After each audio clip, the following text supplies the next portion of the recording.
2022 season redraft is upon us, and we here at the Deli are ready to give you the goods. Welcome back to the 2022 season, and we have our top redraft tips for the year.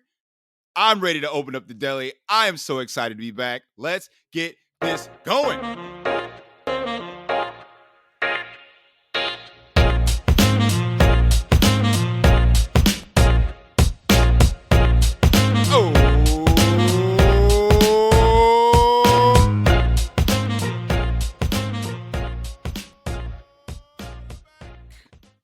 To the DFS Deli. Oh, that just felt like, Did you feel that, Baker? Did you feel that inside of you?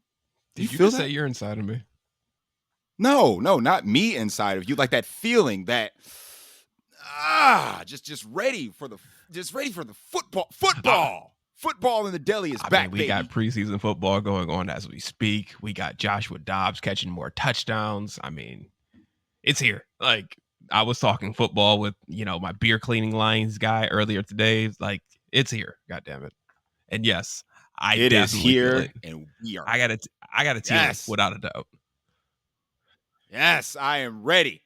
And if you don't know, I am the proprietor of this delicatessen, Saleh Ali Shahid, and I am joined tonight on this very special episode of the Deli. It's special because it's the first time back, and we're not talking DFS today. We're talking redraft. We're talking your fantasy leagues. We're talking those drafts that are going on right now, a couple weeks away from the football season. And I am joined tonight by Bakerlicious Taco, the catalyst of controversy, the Jekyll to my Hyde. Or actually, would it be the opposite? Are you Jekyll or Hyde? I feel like I'm definitely Jekyll. Okay, I figured as much. Baker, welcome back to the Deli. Your first clock in of the year. How are you feeling? I mean, I've been itching for this like a freaking crackhead for, quite some time, blowing you up, hitting you up every so often, like, dude, when we doing it. Took to Twitter, yo, I'm listening to old things from last year, when we doing it, what's going on, when we doing it. So Yeah. It took me some time to get set up and, just let that first week of preseason kind of iron itself out. Because I know people have been doing best ball drafts. They've been doing their regular redrafts. And, us as our main league, we go weekend before Labor Day weekend. As most of us know, Labor Day weekend is probably the draft pinnacle. Right before the season starts, all the injuries are out of the way. Rankings are settling. But we're ready. We're ready to give you our top tips to win your fantasy draft. And I'm not talking super flex. I'm not talking best ball. I'm not talking DFS. Now, some of these rules do apply to your best ball drafts, but we're talking traditional snake draft, old school, the meat and bones of the fantasy community. Baker, are you ready? Are you ready for this year in redraft? I felt like you were about to hit me with a Triple H right there. Like, are you ready? Are you ready? Are you ready? That's what I thought you were about to hit me with. I could just hit you with the SpongeBob and just keep it simple. I'm ready. I mean, you can never go wrong with a SpongeBob reference, in my humble opinion. No, absolutely not. Absolutely not. And I feel as more of our Deli mates come on the show, there would be SpongeBob references, Family Guy references, just every reference you can think of under the sun. We're just pumped, man. I am pumped. So, the second Chill gets back here, he's going back to calling me Squidward. So, Squidward, technique. I'm ready to give you all the techniques, man. And I want you, because I know you got some draft tips, some draft strategies. But I want to start. I only got one. No. You shut up. You shut up right now, because I already know where you're going. Okay, we're not there yet. We're not there yet. Okay. I know we'll get there. Because I want to start at the beginning, Baker. I want to start at the beginning. Before the 101 timer starts, I want to hit you with that first tip. Okay. You ready for the first tip? The first crucial tip to winning your fantasy football draft. Is it draft. Showing up? Yeah. Well, that is part of it. But no. Even before you show up, I'm talking a credible source of rankings, okay? If you can invest $50 or $100 or whatever your buy-in to your particular league is, you can invest in a subscription service that offers you proper rankings. All right. I'm not talking about typing in yahoo.com, sorting by PPR, printing out the sheets, and going into your draft thinking you're going to be successful. No, you have to lay down your own ranking system, adjust accordingly to injuries and anything like that, and based off your personal bias, and adjust your own rankings and have them ready for the draft so you can adjust accordingly. Now, Baker, are you subscribed to any services that provide rankings? Either it's for, not even for redraft, for like DFS or anything like that. Are you For subscribed? DFS, I have a few subscriptions, but for redraft, I got nothing due to the fact that I do my own personal rankings, and that's how I draft my redraft leagues. And that's okay. That's okay too, because as long as it's coming from some incredible source, it's okay. So like, I just can't stand the people that think they're going to type in some generic ranking system, because guess what? ESPN, Yahoo, Underdog, they're all different. They're all different. Some have their rankings divided into tiers. Some have them just according to ADP. And it's not just ADP on like a worldwide consensus. No. This is according to their particular site. So what ESPN sees as the 101 is in, like, I don't know, Jonathan Taylor, Christian McCaffrey, et cetera, et cetera. Underdog might see it differently because there's a different set of people drafting in these leagues. So you have to come in prepared and ready to adjust those rankings accordingly. Gone are the days. Remember we used to do this back in the day, Baker? Tell me you remember us doing this. The magazine. Oh God. Whenever I see magazines, I'm like, I used to actually look at those things. The hell was wrong with me? We all did, bro. You know those preseason magazines that came out 3 weeks before the damn preseason started, thinking those were going to be accurate, and we swore by those. Don't you know that these rankings are a living and breathing entity? What are they, plankton? And they adjust constantly. Yes, they are. They adjust constantly. So if you're not prepared to adjust on the fly and you're not ready for your draft on that particular day, you will automatically lose. So tip number 1, please come prepared. Anything to add to that particular tip, Baker? No, I know myself personally. When it comes to online drafts that I'm not doing in person, I make sure I get into the draft lobby as soon as it's open, as soon as it's available, so that, the default rankings that are on, whatever site you're using, I can actually input my rankings, into my queue. So I'm looking at my rankings in my queue. So as players are coming off, I can just be like, oh, this is the top person on my board. Does it match what I particularly need in this round? Oh, it does. Or I don't care. It's just the top person I need. I'm not drafting for specific needs. Give me the top person on my personal board or in whatever ranking system I'm going for. So that would be the other tip to, I guess, go along with that, to kind of piggyback on that. Absolutely. And I feel like that's going to branch into when we get to the queue, when we get to our drafts, because there's a couple different types of drafts. Obviously, ours is done in person, so there isn't an online queue. It's us waiting for each other to pick. But most people, especially on the websites, they're in a queue, they're in a lobby, they're waiting for that timer to come up. And if you're not queuing up that next person or that next person, your draft strategy could go right out the window. Extremely, because you could easily forget, oh man, I wanted to get this one guy, but I forgot, and somebody else grabbed him, or he wasn't in the window of the top players because this site's stupid as hell. So it had him far down, and I didn't realize he was still available. Blah blah blah blah blah. All those fun type of things.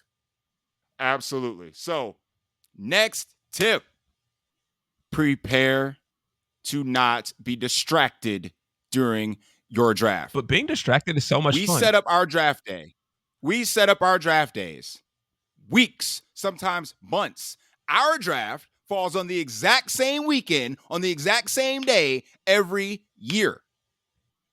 If you do not have that block of time set aside to focus on your fantasy draft, I would recommend not doing it. or renegotiating a different time. Only because at that point, if you're not present for your draft, that means you are getting BA, best available. And let me tell you, if you get best available, you're getting a kicker in the 7th round. Getting a defense in the 8th. Absolutely, because that means your roster has to be full before you even think about selecting other positions.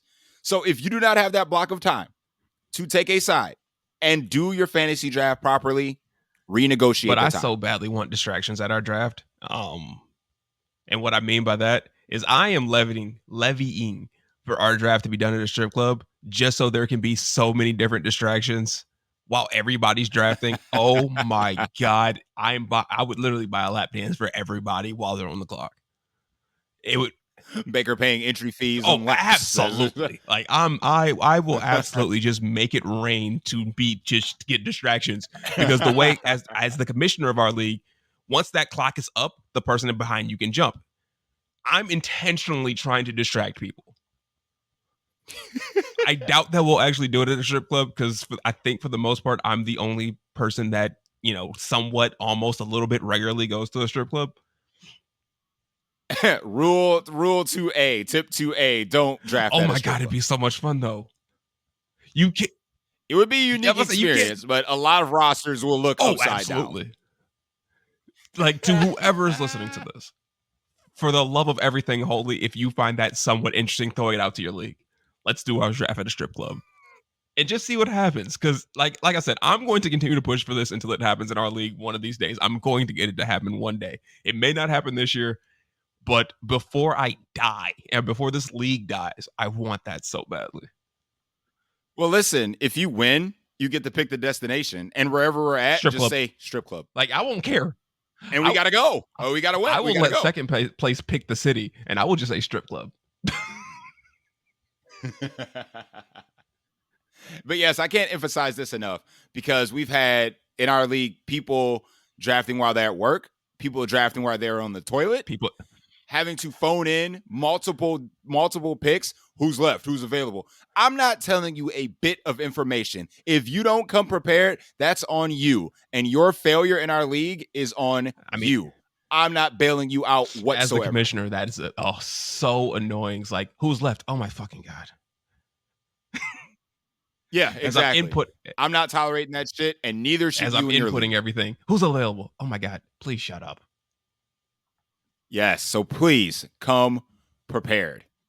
Anything else to branch off that tip before I head into tip number 3? Well, with you saying be prepared so many times, I can't help but think of the Lion King, Scar, be prepared. That's it. My God. I think this would be a really good time. A really good time to hit that like button. Like, subscribe, and make sure you take the deli with you, because we got redraft content. We got daily fantasy content, best ball content. Everything that you could imagine this year is coming to your pocket in your iPhone or Android device. I am psyched. It only takes 1 minute, 1 second to hit that like button, hit that subscribe button. It takes me, about an hour and a half to edit, upload, do this stuff. So if you're enjoying any of our ridiculousness on episode number 1 for the 2022 season, take that time out and hit that subscribe button. Which brings me to tip number 3. And Baker, I already know you're going to disagree with this. Don't drink and draft. Not only do I disagree with this, hold up, pause, rewind, stop, cut that. As 2 avid drinkers, as somebody who's currently consuming alcohol as we speak, duh. I mean, what? Baker, I've got some sad news for you. As of 2022, I am completely sober. I have given up the pleasures of alcohol, and I will not consume anymore to distort my mind, my body, or my soul with the consumption of alcoholic beverages. So if this is a deterrent to you and our friendship, I apologize, but it's over. I'm sober. All right, consider this my 2-week notice to the deli. Cause Sully, All right, as now that lie is sober completely out of the Sully, way. I'm not working here anymore. Like, we're not doing that. Now that lie is out of the way, who tried to listen? I don't mind if you consume an alcoholic But don't beverage, be that guy. Okay? Don't be that guy. Exactly, Baker. If you are 3 shits to the wind at round 3, you're done. You're done. If your alcoholic beverages count matches the round you're in your draft, actually, you know what? That's that not sounds bad. like a Actually, fantastic that's pretty good idea, taste. honestly. I mean, if you're 3 beers in round 3, that's not If horrible. you're 3 shots in round 3, it's going to be a long draft. It's going to be a long draft. Yes, exactly. So in order to focus on your mental game and not, for the love of God, you know what? You want to know one of my biggest pet peeves is, Baker? Picking somebody that is off the board. Cannot stand it. Because your drunk ass won't focus on your sheets and this big draft board that has pictures and names on it. Okay? And you want to pick this guy. Like when I say X player and we all look and groan and say he was picked 3 rounds ago, put the fucking sauce down. Okay? Just put it down. Focus. I mean, I guess that is the one positive about doing online drafts. The one and only is you can't. Yes. Live drafts is the only time that happens. You can't draft somebody who's already drafted because the system won't let you. But you can draft injured players or retired players. I mean, so what if I don't realize Calvin Ridley's, out for the entire season and I want to take him in the 5th round because I'm thinking that, it's insane value. So what? Listen, I feel the same way about Chris Carson and Rob Gronkowski and James White. But I'm going to be sober enough to know that I'm not drafting either of those players. I mean, we can get you drunk enough. Maybe. After. If you want to get messed up after the draft, when we're all staring at the board, roster baiting over our freaking draft, that's perfectly fine. But during the time, just focus for me, please. Focus. Just focus. I mean, you're not wrong though. Being that guy, just don't be that guy. Yes, tip 3, don't be that guy. Now, Baker, we've prepared for the draft. Be prepared. We've set time aside for the draft. We're at the draft. We have maybe one alcoholic beverage going. We're sober for the draft. Now it's time to draft. Okay. Which brings me to tip number 4. The old adage, and it still holds true today. You cannot win your fantasy draft in round 1, but you sure as hell can lose win it in round 1. Yes, you can't. This year you can. A healthy 17 games of any of those top flight players, regardless if you're at the top of the draft, regardless if you're bottom of the draft, middle, blah, blah, blah. If those X amount of players in whatever tier that you have perform up to standards, they will significantly outscore anyone else at that particular position. And I know where you're going with this, Baker. Just get the Jefferson shit out of the way now. I'm just saying, like, if you have the opportunity to, just draft Justin Jefferson. That's my whole thing. So you're at the 101, Baker. You have the first pick in the draft, and you would have the audacity to say Justin Jefferson. No, I'm not. Are you sure about that? I probably would. Oh, my Lord Jesus. No, all jokes aside, okay, I don't take Justin Jefferson 1, but he is the number 1 receiver off the board, period. No Cooper Kupp. He's not in my top 2. No Jamar Chase. He's not in my top 1. No Stephon Diggs is going to poop on Justin Jefferson this year. I mean, you lost that bet last year. You'll lose it again this year. I did lose that bet last year, and I'm more than willing to make it again. I mean, you're going to lose it for the rest of Stephon Diggs' career, so it's okay, though. First of all, Baker, all right, listen, this isn't the show. This isn't the show for that. That show is coming soon. I think it's it's not the next show because that's DFS strategies. The one after that is basically the footballers equivalent to the My Guys episode, the do's and don'ts of drafting, and we will get into those particular players And on that show. So we're not going to sit here and argue about that right now. On that show, I'm going to be screaming 18 from the top of my freaking lungs. But all right, getting back to what we're talking about.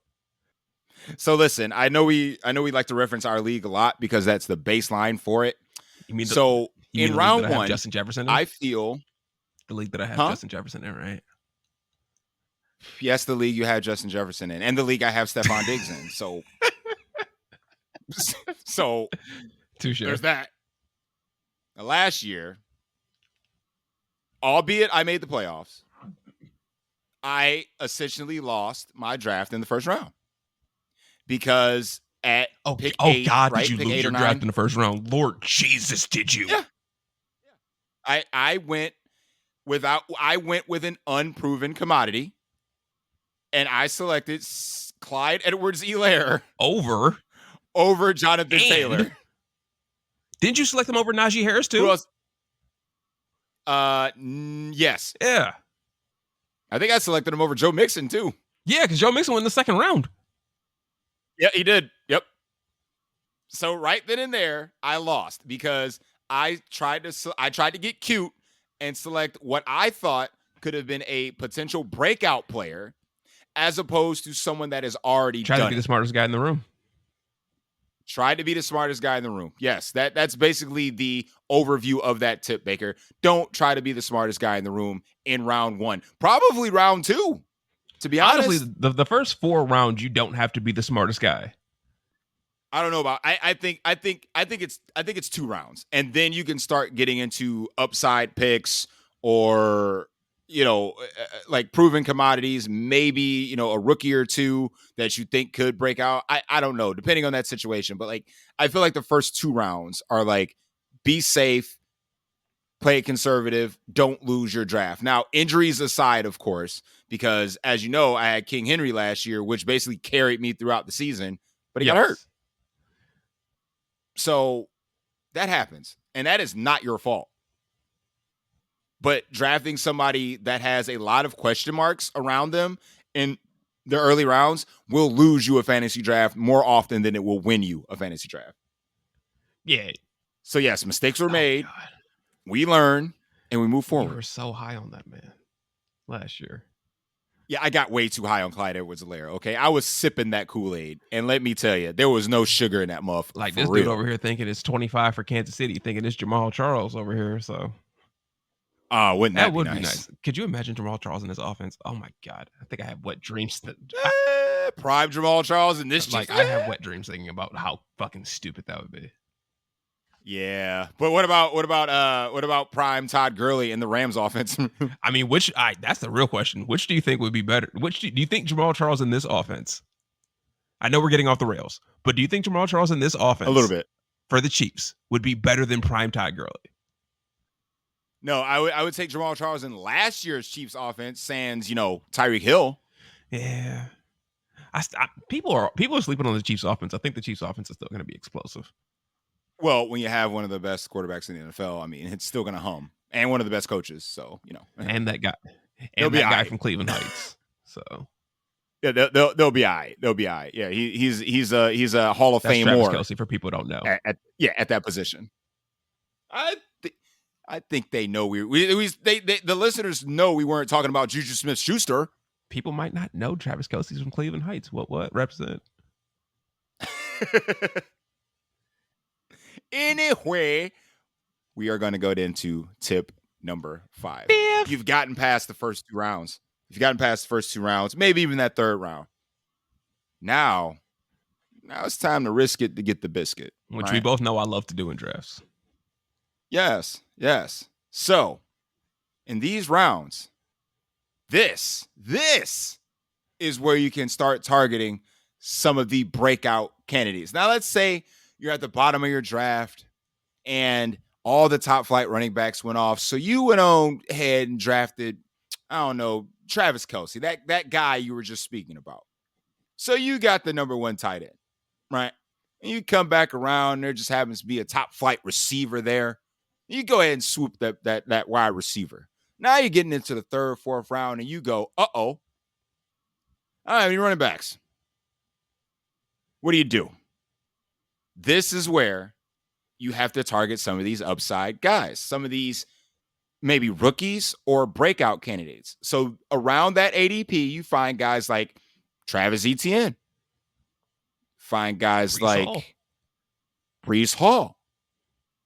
Those are the guys that, especially if you're going the zero RB route, quote unquote.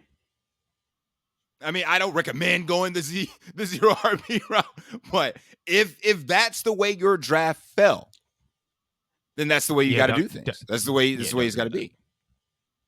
Right. So instead of getting somebody like old and dusty or something like that in a bad like offense, Antonio Gibson, or like, poor Antonio.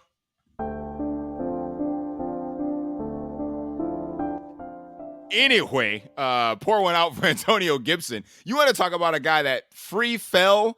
Like his ADP went from like, I don't know, a third, fourth rounder to like, I don't know, undrafted. I mean, somebody's gonna draft him. Why? But like, ooh, that's a landmine. Those are the guys you have to avoid. That's the type of guys I'm talking about. Legit question. Next Saturday, when we're doing our draft down in sunny Orlando, wherever the hell we're doing it at, which will most likely be our Airbnb. If Antonio Gibson is sitting there in the 10th round, do you take him? No. Neither do I. That's the point. Hard pass. Because I mean, it's just like our point. Like, what is the upside? There is none. What is the upside? You don't ever see players like that rise from the ranks and go, yep, it was just, coach speak and he learned his lesson and all of a sudden he's not fumbling and whatever. Don't be that guy that, again, you think is going to be the smartest guy in the room and draft a guy like that. You can't do it. You can't do it. It's going to leave a bad taste in your mouth. There's no doubt about that. No doubt. Somebody like some of these guys with higher upside has more upside, in my opinion, right now than Antonio Gibson. I mean, yeah, you're probably not wrong. You're probably not wrong. So please, if you're going to swing for the fences, these are the rounds where you can find those league winners. Absolutely. Right? Those guys that are slightly off the radar. Again, I don't hate referencing our league because it's our experience. It's what we've experienced firsthand. This isn't just podcast speak. This is what we've been through. So obviously, Baker, you already know what I'm going to cite. From 2 years ago in our draft in sunny, Fort Lauderdale? Is that where we drafted at? We were in sunny St. Petersburg. St. Petersburg. Thank you. Sunny St. Petersburg. Why do we keep ending in Florida? Like the hell? I don't know. It's a nice place. I mean, I like Florida too, but like we need a freaking adventure. The fuck? We were in Michigan last year. Yeah, Michigan and Florida. We need to adventure out. We will. So we're in the middle of doing our draft, and 5th round comes along, and I quietly say Stephon Diggs. No reaction. And no one reacts. A little bit. 2 rounds later, I'll look over at the room and give you a smile. Because I knew what was coming. Josh Allen. No reaction. Both breakout candidates, both league winners, and obviously I won the league that year. So if those are the guys, and we have guys that we feel that could be those guys, and I would stay tuned for that episode because that's going to be an important one, that could be league winners. These are the rounds that you win your league. Right there. Just so you know, Justin Jefferson is not one of those league winners. Justin Jefferson thing, I'm gonna cut you. I'm gonna cut you so bad. Wait till we start checking DFS because I got some hot takes for JJ. I'm ready. I'm ready for that. I am definitely ready for that. Definitely ready. So tip number 6. You've swung. You're taking some risks. I mean, conservative early, swung later. Fair, I mean, are we swinging like I don't know? Are we swinging like Russell Bryan out here, just swinging, striking out? Is what it is, or are we going to our golf swing with our conservative VJ Singh? No, you still have to consider ADP. So if there's a guy you like that you may or may not get coming back, that's the time you go ahead and grab that guy.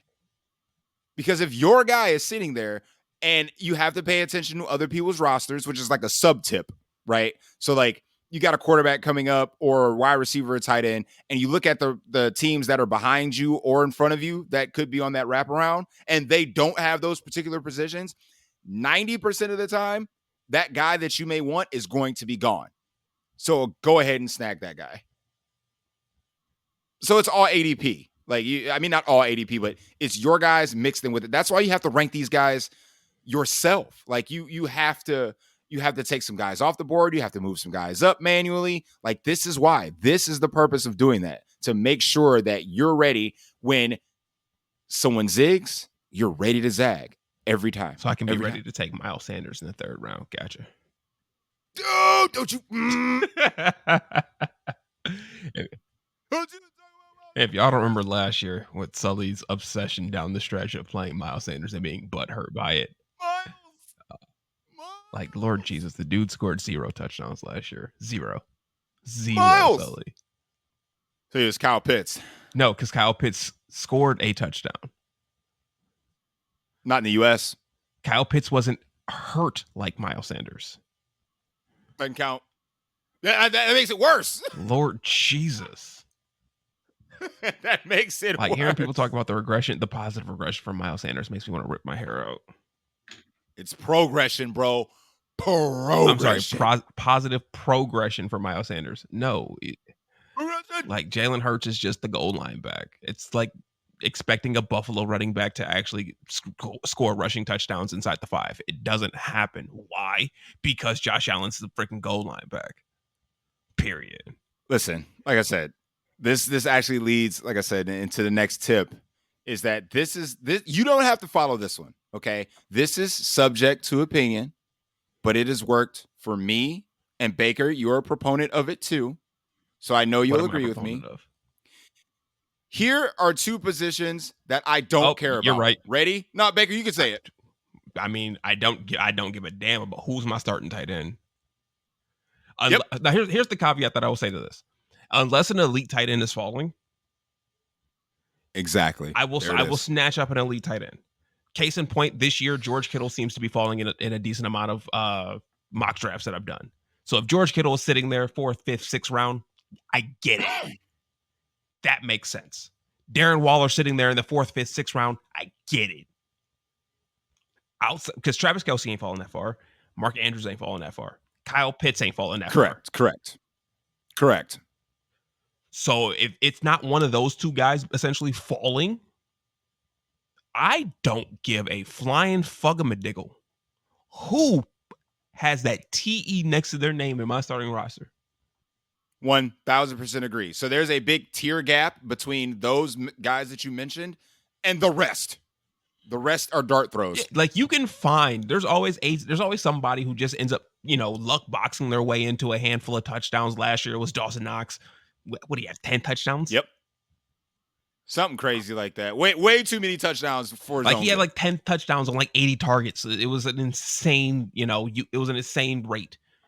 But somebody does something stupid like that you can potentially find off of waivers, find late in a draft, that can get you there. Don't care. Yeah, I drafted a guy that was retired, and he worked out for you. Yeah, it was great. That's Rob Gronkowski. Selecting Rob Gronkowski was great. It worked out amazing. Worked out perfectly fine. Top 10 tight end. Cool. You also draft. Yeah, and I didn't have to draft, and I didn't have to waste any capital on him. None, because I was busy building my roster. You also drafted Zach Ertz, which turned out to be a good one for you as well. I know, right? I was looking at the draft from last year, and I'm like, this dude really drafted Zach Ertz at the end of the draft, and it's like, because I knew he was going to get traded. Like, that was a fantastic pick. I knew he was going to get traded. I was just waiting for it. I'm not going to lie. Those other drafts that I did last year, where I stole that because that's the only league that I'm in with you. So obviously you wouldn't know. But yeah, I stole that. I'm like, yeah, I'm using that. Like Zach Ertz at the end of a bunch of drafts for me last year. Yeah, he cost you nothing. Oh my God. And it worked out the second half of the season because it's like this dude went off. Sure did. Yeah, he was a PPR monster for sure. But what's that second position, Baker? Well, are we talking about the position that we don't have in our league anymore, or the position that me and you just draft late as fuck because we still don't care? Okay. The latter, the one we draft late. Quarterback is stupid deep.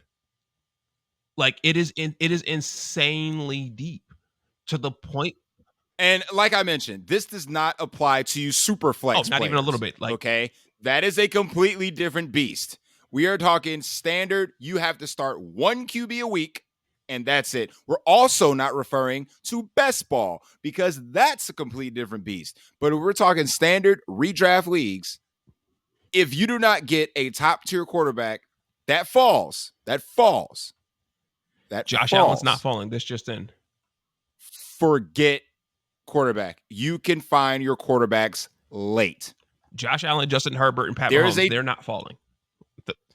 Right. So there's a significant difference between the RB1 and the RB15. Significant. And you have to start 2 of them, potentially 3 on a weekly basis. There is about a 7 to 8 point, not even, it's about a 6 to 7 point per game in a 4-point passing touchdown league from QB1 to quarterback 18. On any given week, you couldn't tell me that Russell Wilson's going to significantly outscore Matt Ryan this year. Any given week. Correct. So I would not be the one that says Josh Allen's name in the second round. I'm not doing it because the drop off from, let's say, Josh Allen in the second, Jalen Hurts in the 6th, and a guy like, I don't know, you mentioned him, Matt Ryan. This year, new team is an unknown, but if you're one of the right now, after you get past the 10th or 11th round, you're looking at streamer territory, and the Colts play Houston week 1. They play Houston twice and Jacksonville twice. So yeah. So why would I spend a valuable second rounder on I heart Josh Allen? Because you already know I'm gonna say that man's name about 100 times on this podcast. Okay, at least. It still hurts me that you kick me off my own bandwagon. I have to throw that out there. Kicked you off. Booted your ass. So there are so many great to good running backs. There are so many great to good receivers in that range. And you want to take a quarterback? Like, when you could wait, load up your roster, and then take somebody on a whim later in the draft. Quarterback, like you mentioned, Baker, is deep. Oh, it's crazy. It's deep. Just you have the breakout darling of Trey Lance this year. You have Matthew Stafford. You know the Rams. If his elbow is good, he's gonna sling that ball. Aaron Rodgers is falling because nobody wants to draft him because of the fact that everybody's concerned about his targets or his receiving options. You have Tua. Right, Trevor Lawrence loaded up in Jacksonville. I mean, it could be a good second year for him. Like, there's just so many Tua with these speed options down in Miami. If he can get the ball in their hands, ain't nobody drafting Tua. Oh, you damn right, nobody drafting Tua. Ain't nobody drafting Tua. So again, your draft capital. Why would you want to waste it on one of those quarterbacks? Why would you want to overdraft Kyler? Why would you want to overdraft Allen? Why would you want to overdraft Mahomes? Random beer bet. Bet next Saturday when we draft. Trey Lance goes ahead of Aaron Rodgers. You want to take me up on that? Hell no, because that's going to happen. That's going to happen. That's going to happen at our draft. And a lot of drafts. It's not just ours. It's a lot of drafts. Like don't get it twisted. Like I dig the hype on Trey Lance, but this hype has gotten out of control. I'm with you. But I mean he's a candidate. He's a breakout candidate. He's absolutely a breakout candidate. And I can't blame somebody for taking him, but oh my God, the hype. But the ADP is rising. I mean, it's like freaking Phoenix over here. That thing's rising so fast. No doubt. Tip number 7. Speaking of those valuable roster spots. Not 7, 11. Lucky number 11. We're at lucky number 11 here. Speaking of those valuable roster spots. Is it? We're going to talk about real quick, and Baker, you might have a different opinion about this. It's the handcuff conundrum. There's 2 handcuffs in football that you need, in my humble opinion. Everything else is like either. But the way you draft them is the difference in what I'm about to talk about. Are you ready? I'm ready for this. So the handcuff conundrum. If you are an owner of a top flight running back, regardless of who that is, whether it's CMC, JT, Nick Chubb to a lesser extent, King Henry, any of those guys, and you feel compelled to force yourself, Dalvin Cook, you feel yourself compelled to overdraft a handcuff. You're playing the what if game. What if that player 100%. gets hurt? But here's why I advise against drafting your own handcuff. Ready? Perfect example for me. Derrick Henry. Who's Derrick Henry's backup?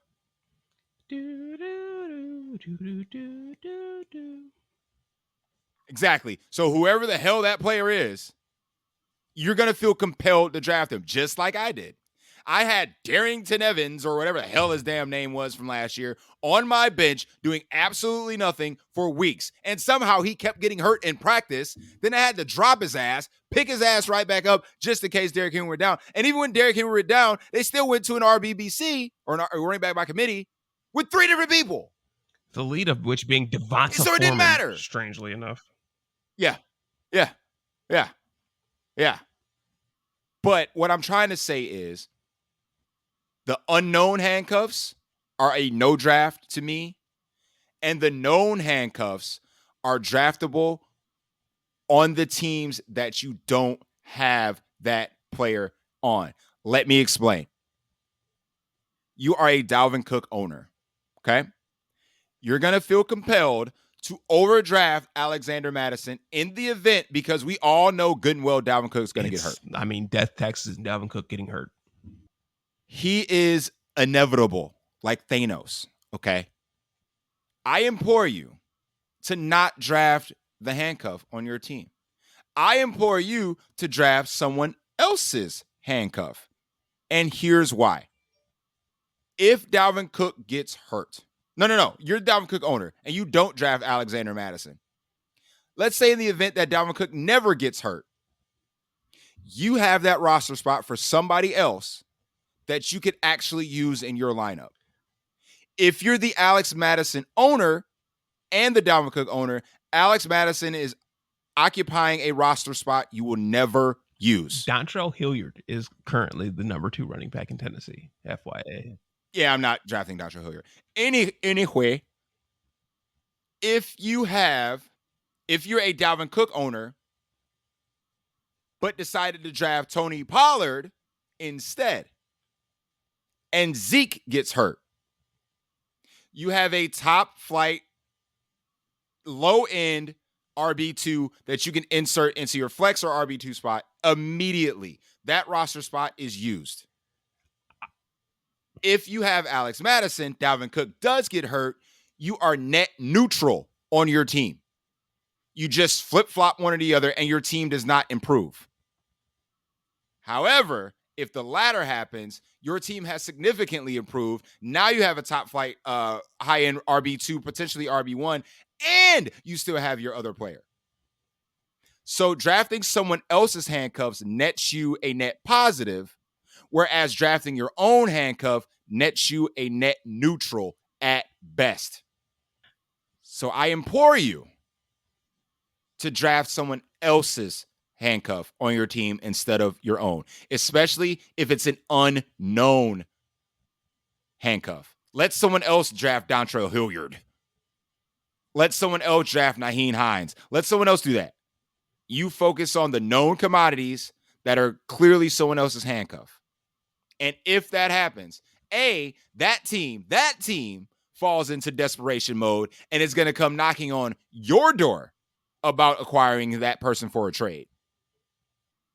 Hey, man, I lost Dalvin Cook for the year, but you got Alex Mattison, man. What can I get for him, man? Well, it's going to cost you a lot. So much. So let me know your thoughts. Well, I think Tony Pollard's a terrible example because this year alone, just going off of where he's being drafted in the 6th, 7th round, he's a standalone value in itself. You're not overdrafting him as a Zeke handcuffed. There's a 3-round difference between the two. This is true. I mean, it's an example, but it's like one of the prime examples. In prior years, I can mess with that example. It's just this year in particular, people are very down on Zeke and people are very high on Tony Pollard for reasons unbeknownst to me, as you are a Tony Pollard believer. I'm confused. I'm a believer. But when it comes to Dalvin is the one example that I have to disagree with.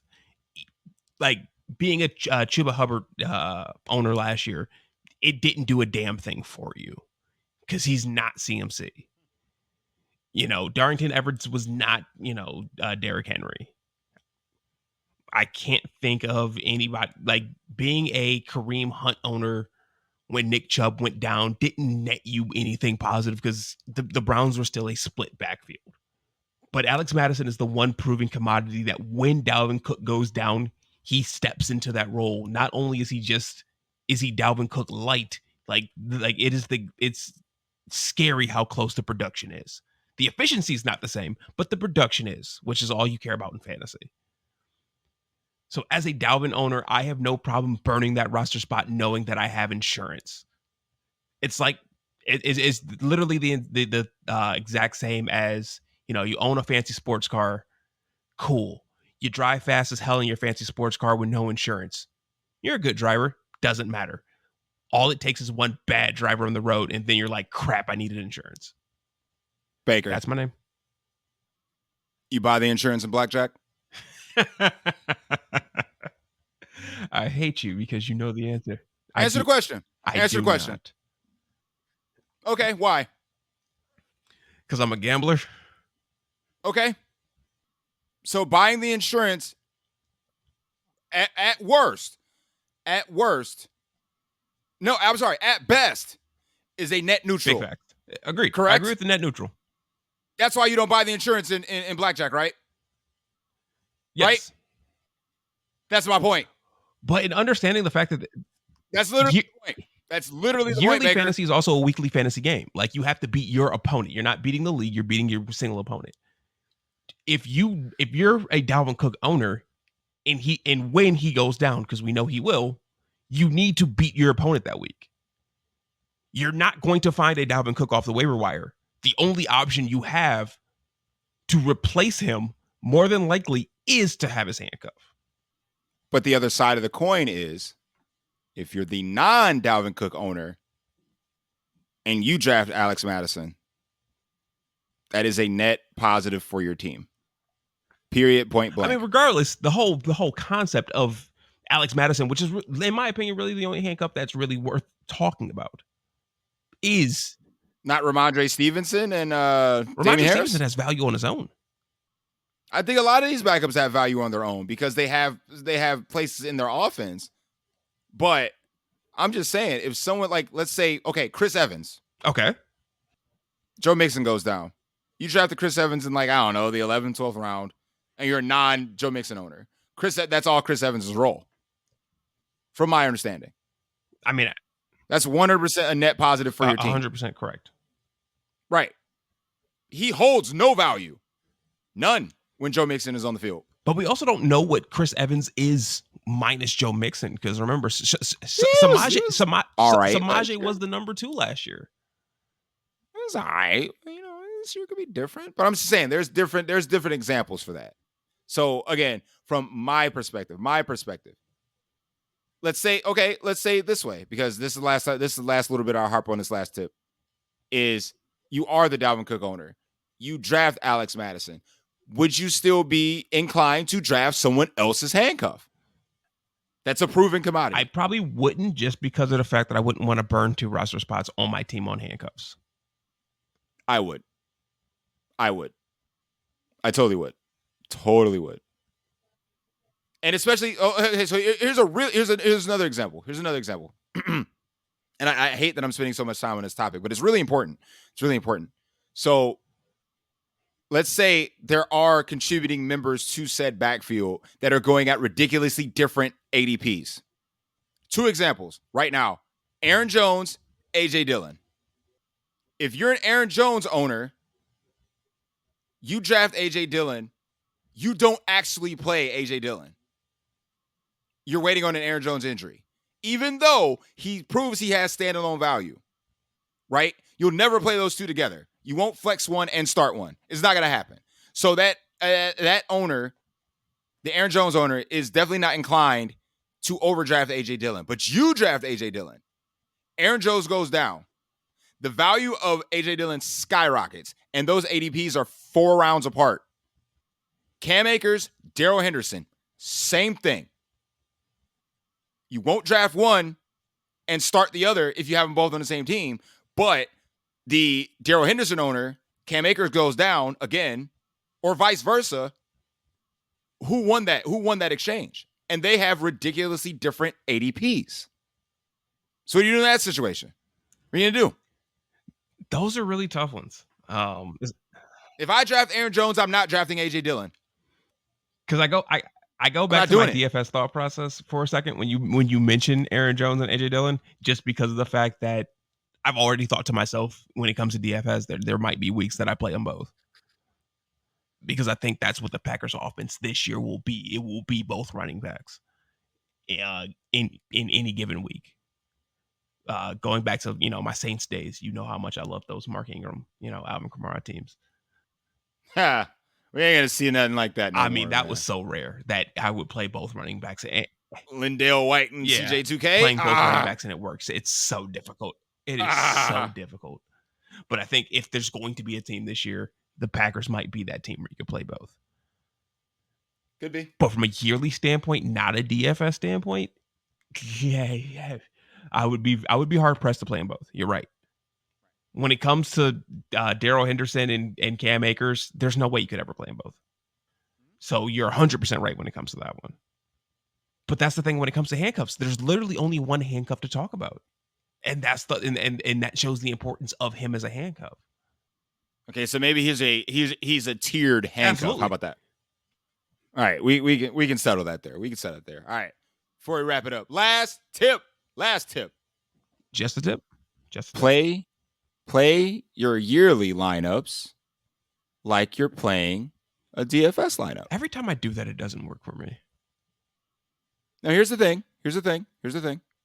And this works twofold, right? So we've gotten introduced to the concept in DFS of stacking, right?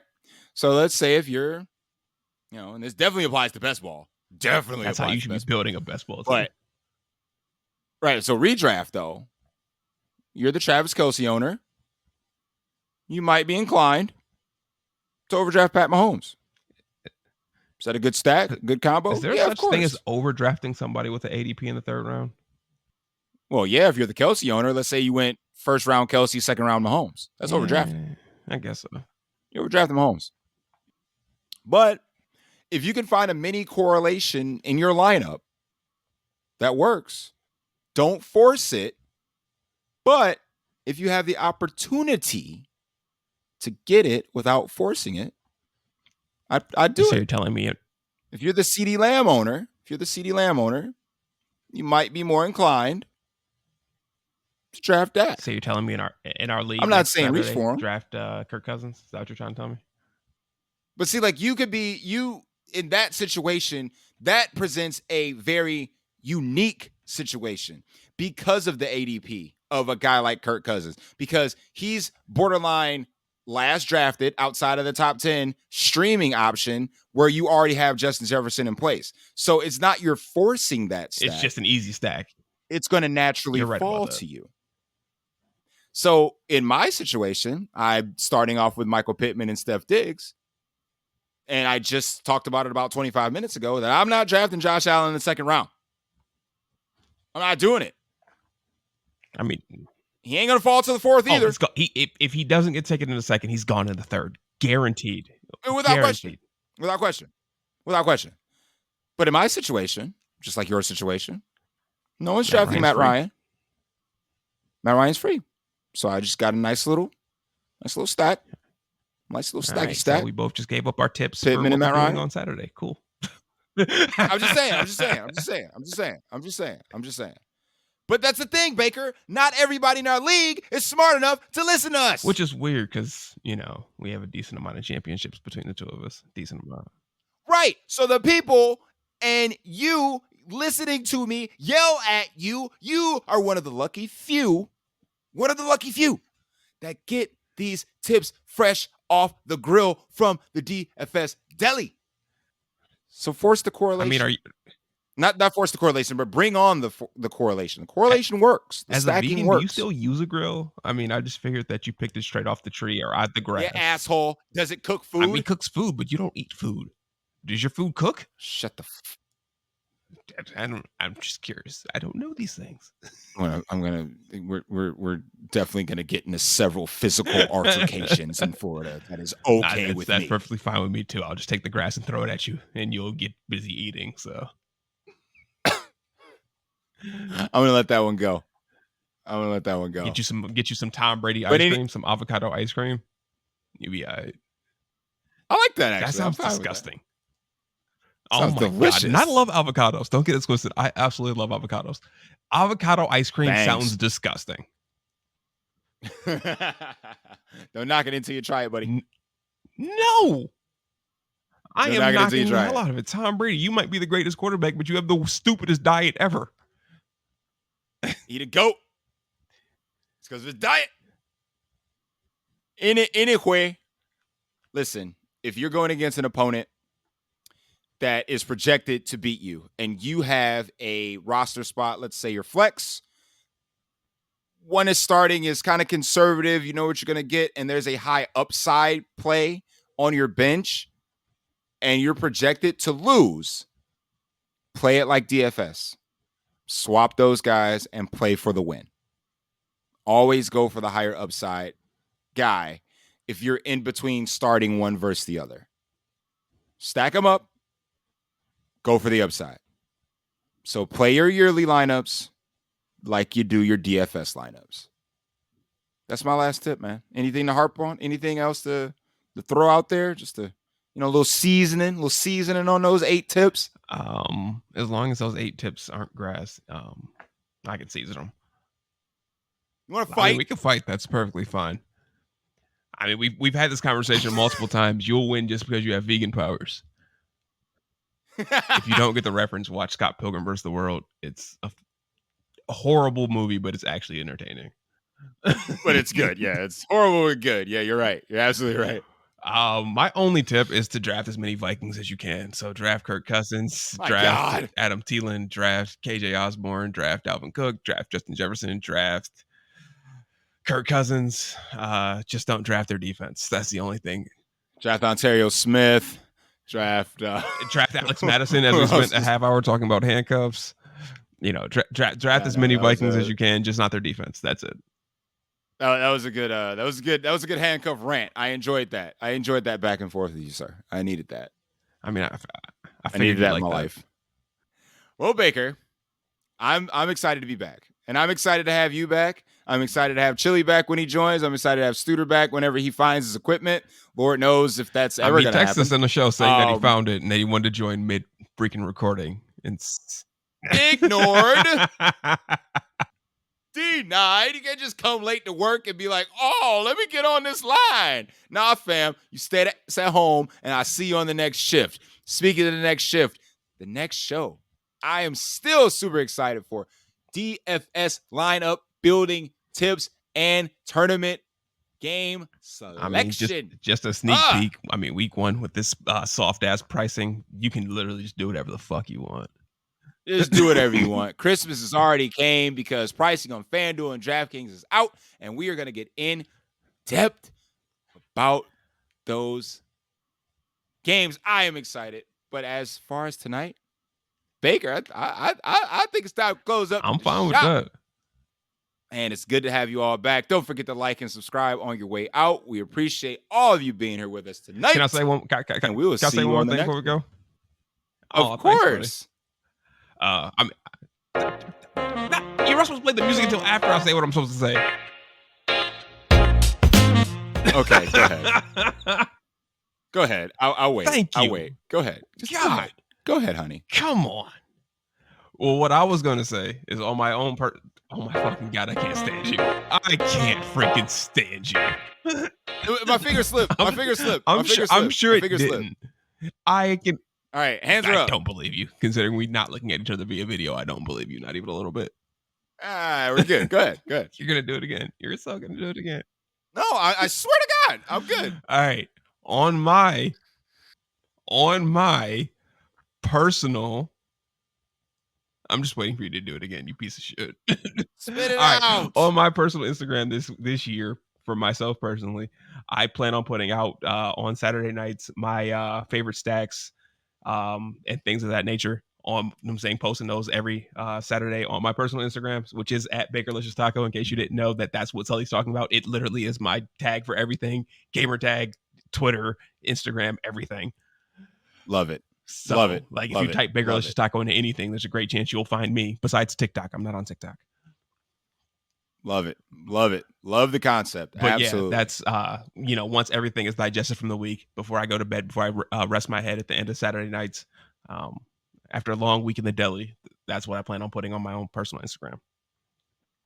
So you're gonna be like Ian Harditz's Chopper. I'm not calling just random person to go off and be wrong 92% of the time. 150-2, baby. I'm not calling choppers, because that's the last thing I would want is for people to actually start listening to me and then start ripping me unmercifully the second I'm wrong. All right, they do talk him, man. Shout out to Ian Harditz, man. He is still one of my favorite DFS personalities, favorite football minds, and I love everything he does. However, I 100% respect the fact that he stopped doing that shit because he would get flamed for being wrong. Dude, if everybody was right at every freaking call that we made about predicting a sport that hasn't freaking happened yet, we'd all be freaking millionaires. You're not wrong. Like, stop roasting this dude. And like, he gave an opinion. And not only is it like it's an outlier, what he's throwing out there. He's throwing out, 150, 102 touchdowns. That does not one player does that every week. Period. So, right. Finding the one that may do it every week is an insanity in itself. Right. So, I mean, you want to flame somebody about something, that's fine. But, keep it to your fucking self, man. We can talk shit about Ian Hartitz all we want to ourselves, but don't go on the man's Twitter account. Oh, you're an idiot. You're wrong. Blah, blah. I guarantee he's made more money than you when it comes to DFS. So please. That, and if you just keep your shit to yourself. An idiot, why did you play the person that he was talking about anyway? Yeah, why'd you play him? Why do you follow him on Twitter? Why do you even send comments his way? You're the one that's the idiot, not him. Because we do the exact same thing, Baker. We do the exact same thing on Saturday nights before, lineups are getting set for Sunday. We make bold, ridiculous, stupid calls. And when they're right, we hit. When they're wrong, which they're more often than not going to be wrong, it is what it is.